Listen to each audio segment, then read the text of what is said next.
বিয়েতে আমাদের ঘরের সবাই আসে, কাউসার হামিদও আসেন বাবুনিকে নিয়ে। ওনাকে দেখে আমি আরো লুকিয়ে লুকিয়ে থাকি, আমার ওনার সামনে যেতে ইচ্ছে করে না। গায়ে হলুদের দিন খুব সুন্দর করে শাড়ি পরে মেকআপ করেছি, এখন স্টেজে ভিডিওতে উঠবো সবাই মিলে, কিন্তু সামনের চেয়ারে বসে রয়েছে কাউসার হামিদ। সবাই তারা দেওয়াতে আমিও উঠলাম, দেখলাম আমার দিকে তাকিয়ে আছে, আমি দেখেও না দেখার ভান করে রইলাম। রাতের দিকে সব কাজিনরা মিলে গানের তালে তালে বিয়ে বাড়িতে যে যেমনে পারছি নাচতেছিলাম, না নাচলে কাজিনরা টানাটানি করে জোর করে নাচাইতেছিল। আমি যখন নাচতেছিলাম উনি তখন ছিলেন না। তখন রাত প্রায় 2টা বাজে। নাচানাচি আনন্দ করে সবাই যখন ক্লান্ত, ফজরের আগে আগে করে ঘুমিয়ে যাওয়ার জন্য সবাই ঘরে ঢুকতেছিল, তখন ভাবি আমাকে ডাকে, বলে কাউসার হামিদ ডাকতেছে। ভাবি আমার ব্যাগপত্র বের করে গোছাইতেছে, উনার নাকি কি ইমার্জেন্সি কাজ পড়ে গেছে, তাই চলে যেতে হবে। আমি বললাম আমি কেন যাব, উনাকে যেতে বলো। মা বলল বিয়েটা গুরুত্বপূর্ণ না, স্বামীটা গুরুত্বপূর্ণ। ভাবি অবশ্য অনেক জোর করে বলেছে যেন বিয়েটা খেয়ে বিকেলে চলে রওনা দেই। আমি আসতে চাইনি, আমাকে জোর করে নিয়ে এসেছে। বাবুনি এখন ঘুম, মেহেদিও ঘুম। মেহেদিকে ডেকে তুললো আর বাবুনিকে আমার কোলে দিয়ে গাড়িতে তুলে দিল।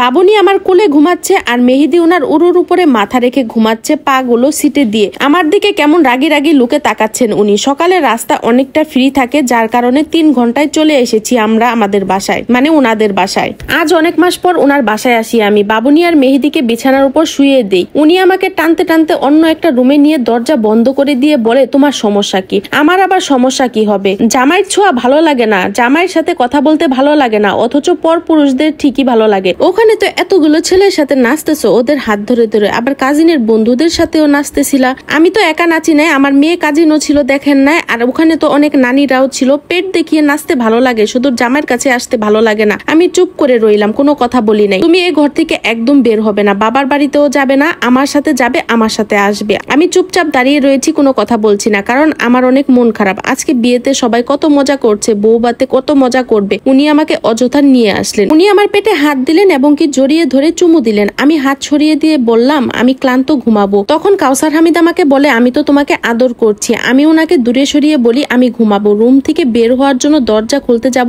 এমন সময় উনি আমার চুল ধরে আমার গালে একটি চড় মেরে দিলেন। মারতে মারতে বলতে লাগলেন, আমি ধরলে তোর ন্যাকামি বেড়ে যায়, নাটক বেড়ে যায় কেন? আমি কান্না করতে করতে বলি, আপনি আমাকে অযথা কেন মারছেন? তখন উনি বিছানার ঝাড়ু নিয়ে আমাকে আরো মারতে শুরু করলেন। মারতে মারতে আমাকে বলতে লাগলেন, আমার কথা শুনবি এখন থেকে? আমি মাইর খাওয়ার ভয়ে বলি হ্যাঁ শুনবো। কান্না করতে করতে বলি আমাকে আর মাইরেন না। উনি তবুও থামছেন না। মারতে মারতে আবার বলে, বাচ্চা নিবি? তুই বাচ্চা নিবি কিনা বল। আমি বলি হ্যাঁ আমি নিব, আমাকে ছেড়ে দেন, জীবনে আর কোথাও যাবি না, গেলে আমার সাথে যাবি, আমার সাথে আসবি। আমি কাঁদতে কাঁদতে হ্যাঁ বলি। মায়েরকে ভূত ডরায়, আমি একা বাসায় ছিলাম, কেউ ধরার মতো নাই, আমাকে খুব মেরেছে। মায়ের থেকে বাঁচতে এসব বলেছি। শলার ঝাড়ু দিয়ে আমাকে অনেক মারছে, শলার ঝাড়ু ভেঙে একদম পুরো ঘর ছড়িয়ে ছিটিয়ে গেছে, আমার শরীরে অনেকগুলো দাগ গেঁথে গেছে। আমাকে মারা বন্ধ করে ঘরের লাইট বন্ধ করে ওই অবস্থাতেই উনি আমার সাথে শারীরিক সম্পর্ক করেন। আমাকে শলার ঝাড়ু দিয়ে মেরেছে, পুরো শরীর দাগ আর লাল হয়ে রক্ত জমে উঠেছে, তার উপর এত জুলুম করতেছে। খুব অসহায় ছিলাম সেই সকালটাতে। মায়ের ব্যথায় আমার জ্বর উঠে যায়, আমি সারাদিন বিছানা থেকে উঠতে পারি নাই। তার মধ্যে বাচ্চারা এত বিরক্ত করতেছিল,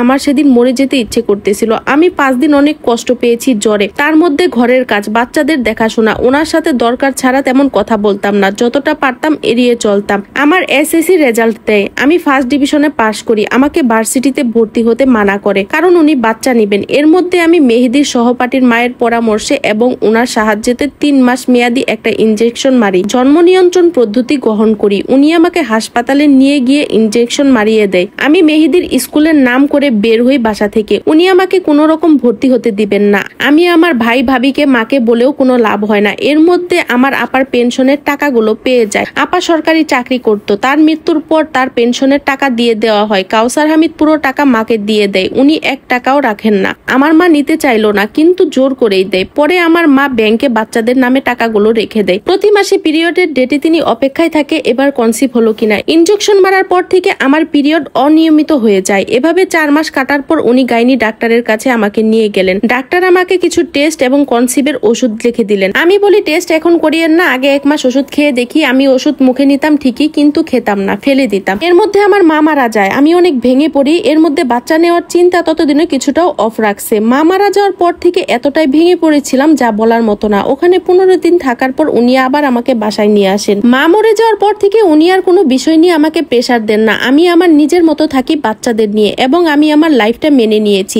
কয়েক মাস কেটে যাওয়ার পর আমি ওনার সাথে বসি এবং আমার সমস্ত অভিযোগ চাওয়া পাওয়া ওনাকে বলি। আমি শুধু এটাই বলি, বিয়ে যখন আপনার সাথে আমার হয়েছে আপনি আমার স্বামী, আপনি ছাড়া দ্বিতীয় কাউকে আমার জীবনে ভাবার কোনো চেষ্টা বা ইচ্ছে আমার নেই, কিংবা আমি আপনার থেকে ডিভোর্স নিয়ে দ্বিতীয় বিবাহ করাও পসিবল না। তাহলে বাকি জীবন যখন একসাথেই কাটাতে হবে আমাদের, তাহলে আমাদের মিলেমিশে সুন্দর করে সংসার করা উচিত। আপনি আমাকে পড়াতে চাননি, তাই আমি আর ভর্তিও হইনি, আপনার ইচ্ছাটাকে প্রাধান্য দিয়েছি। আপনি যেভাবে চাইছেন আমি সেভাবেই কিন্তু সংসারটা সামলাচ্ছি। আমার সাথে একটু মিলেমিশে থাকুন, আমার চাওয়াটাকে প্রাধান্য দিন, আমাকে একটু ভালোবাসুন। আরে তোমার যা লাগে টাইম টু টাইম এনে দিচ্ছি, খাওয়া, জামা কাপড়, টাকা পয়সা, কোনো কিছুর অভাব রাখি নাই তোমাকে। আমি তোমাকে ধরতে গেলে তুমি দূরে সরে যাও, আমার হাত সরিয়ে দাও। আর তুমি এত কথা বলছো কেন? তোমার মাথায় ঘিলু নাই? কোথায় কি বলতে হয় বিন্দু মাত্র জানো না? তোমাকে কিভাবে ভালোবাসবো তা আমার জানা নাই। তুমি কখনো নিশির মতো হতে পারবে না। আমি চুপ হয়ে যাই। পারিবারিক ভাবেও কয়েকবার বসি, কিন্তু ঘরে ফিরে সবাই আমার দিকে আঙ্গুল তুলে বলে আমি সুখে আছি, তাই আমাকে ভূতে কিলাচ্ছে। আমি ভাত কাপড়ের অভাবে নাই, কোনো কিছুর অভাবে নাই, তাই আমি এত জ্বালাই। কষ্টে থাকলে নাকি বুঝতাম কয় দিনে কয় মাস যায়। এরপর থেকে আর কোনোদিন কোনো কিছু নিয়ে অভিযোগ করি নাই, চুপচাপ সবকিছু মেনে নিয়েছি।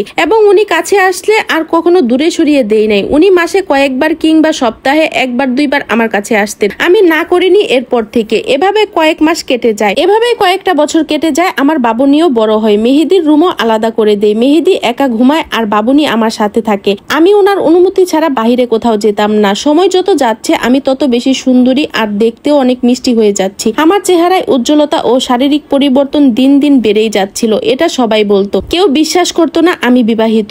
আমি নিজে ওনার সঙ্গ পেতে চাইতাম। ইদানিং নিজে থেকে ওনার কাছে যাই, কিন্তু উনি কখনো এটা মূল্যায়ন করেনি। উনি বলতো আমার শারীরিক সমস্যা হচ্ছে, মানুষের নাকি এত দৈহিক চাহিদা থাকা ভালো না। আমি যখন ওনার সঙ্গ পেতে চাইতাম উনি এড়িয়ে যেতেন এবং ওনার ইচ্ছা মতোই হতো। এক সময় আমি ওনাকে বলি, আমি যদি বাহিরে পরকিয়া করি তাহলে তো এর জবাব আপনি আল্লাহর কাছে দিবেন। তিনি আমাকে লাথি মেরে খাট থেকে ফেলে দিয়ে বলেন, বাহিরে কেন পরকিয়া করবি? আমাকে দিয়ে তোর হচ্ছে না?